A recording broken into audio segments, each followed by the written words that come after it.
Now, the government has promised to try to fix what it admits is Britain's broken housing market, unveiling plans to build 25,000 new homes by 2020. In a white paper released this afternoon, the Communities Secretary announced a new £3 billion fund to help small firms build more houses. Sajid Javid also announced plans for lifetime ISAs to help first-time buyers get onto the property ladder. There had been fears that land set aside as Greenbelt could come under threat as ministers scramble to find areas to build on. But the government insists that won't be the case. Once we know how many homes are needed, we need sites on which to build them. So the white paper contains measures that will help identify appropriate sites for development. Not simply empty spaces, but usable, practical sites where new homes are actually required. Let me reassure the House that this will not entail recklessly ripping up our countryside. In 2015, we promised the British people that the Greenbelt was safe in our hands, and that is still the case. This white paper does not remove any of its protections. Well, Andrew McPhillips is chief economist at the Yorkshire Building Society. Jean-Marc Vandevivere used to head up the residential arm of the commercial property developer British Land and is now chief executive of the rental housing provider Platform. And Stuart Baisley, the executive chairman of the Home Builders Federation, is in our central London studio. Well, Andrew, let me start with you. I mean, apart from London, is there genuinely a housing shortage around the country? I mean, after all, household formation over the last few years has fallen well short of government predictions, about 1.2 million, in fact. Yeah, I mean, there is a housing crisis across the country. It's different in different parts of the country. I think if we look at affordability, we can see that that's getting stretched right across the country. And it's about delivering quality homes where people want to live that are affordable, whether that's to purchase or indeed to rent. But the housing, the supply and demand factors here isn't the big factor here. What's really stoked up demand? It's not so much a supply side crisis as the fact that we've had ultra low interest rates for 9 years, and that's just stoked up demand. Yeah, there has been an effect from the interest rate policy, and policies such as Help to Buy has certainly increased on the demand side. But I think it's fair to say we haven't seen as big a response from the supply side as one would have hoped, given that increase in demand. So what have you made of today? You quite impressed, or? I think there are some warm words in there to welcome. I think particularly looking at local authorities being given more power to get involved in delivering housing projects. But I think, as always with these policies, it's a case of it actually being followed through with action on the ground. Right, so Jean-Marc, you operate in the rental sector. You're a big rental provider. Correct. It looks like the government, after years of talking about home ownership, is talking about rental in a serious way. Are you encouraged by that? Yes, we are, and we take the white paper as very good news, because the previous government was focusing solely on the home ownership, and the housing issue is a massive issue, and it cannot be tackled only in one way. It needs to be tackled in different ways and covering the different tenure, social housing, private rented, and the home ownership as well. But so far over the previous years, people who have been left in the middle, who cannot afford or don't want to buy yet and are not benefiting from the social housing, have been left on the side, as there hasn't been any proper product developed for their needs.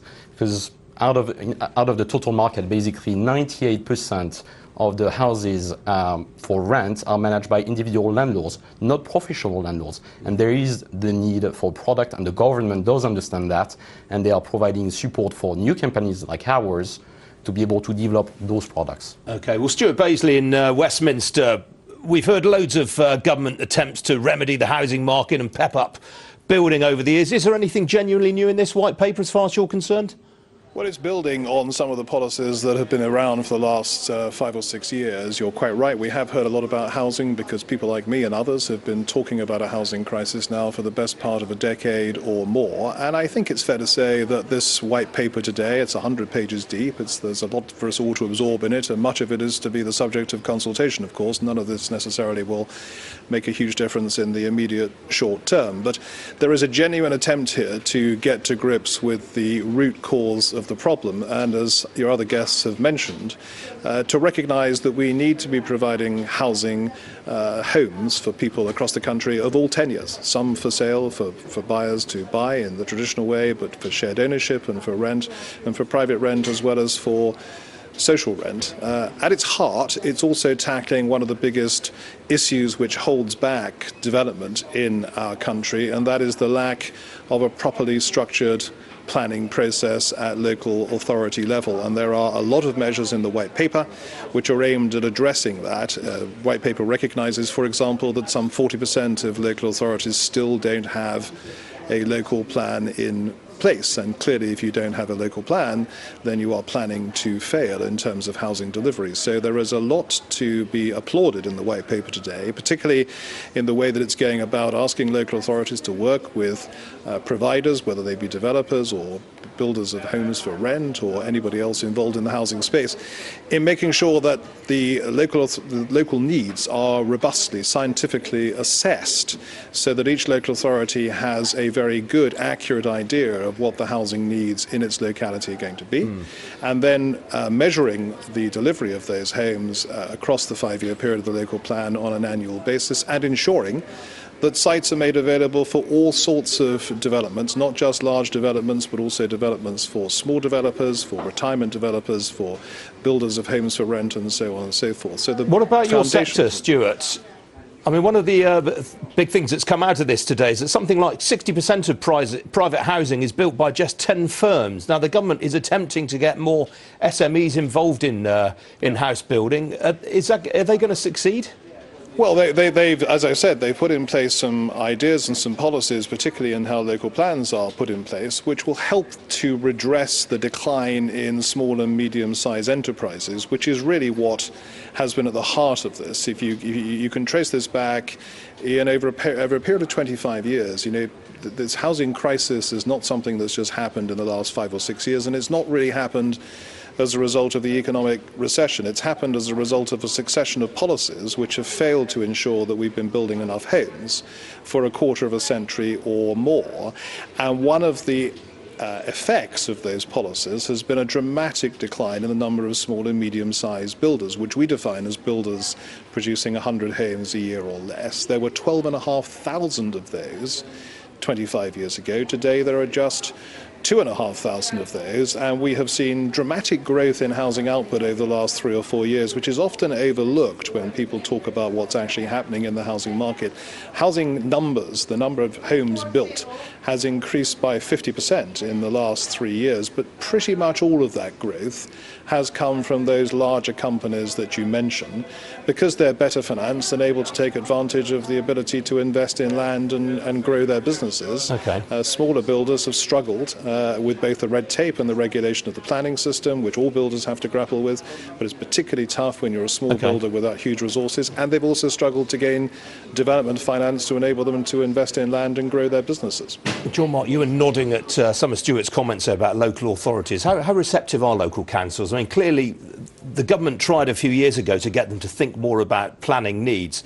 They obviously haven't done so.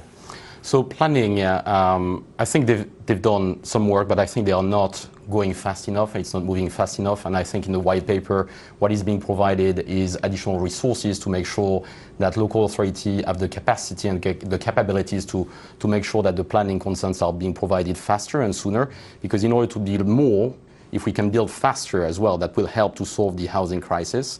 And there is also an attempt for the government to help educate the local authorities to develop and promote as well the rental product as well, because this is really a tenure that has been left on the side for so many years, and the local authorities don't necessarily, apart from social housing, understand very well that tenure, and the government is willing really to support that tenure and help them to understand it better and educate it. Okay, now Andrew, one of the things that a lot of people talked about today but didn't really appear that much in the white paper was stamp duty. It clearly is something, I mean, the rental providers dislike it, private landlords find it an issue now, particularly since Osborne jacked up stamp duty on rental properties. You actually want to see stamp duty switched from buyers to sellers. Yeah, we were looking at kind of flipping it around, so you get rid of a first-time buyer ever having to stump up that upfront cost. Somewhere like London, it's a significant barrier to getting on the property ladder. For an average first-time buyer that we lent to, they'd be looking at over £10,000 as an upfront bill. So switching it to the seller, they've got the cash from the proceeds of their sale to pay it more easily. At the top of the market, there was talk about downsizing and perhaps some support there. But wouldn't it dissuade elderly homeowners from downsizing? Yeah, and I think what we were looking at, you could introduce some form of exemption for people that were looking to downsize. If that's what they want to do, it would help them move into a smaller property that's suited to their needs if they want to do that. All right, Andrew McPhillips, Jean-Marc Vandevivere and Stuart Baisley, thanks all. Thank you. BP's chief executive has said he wants to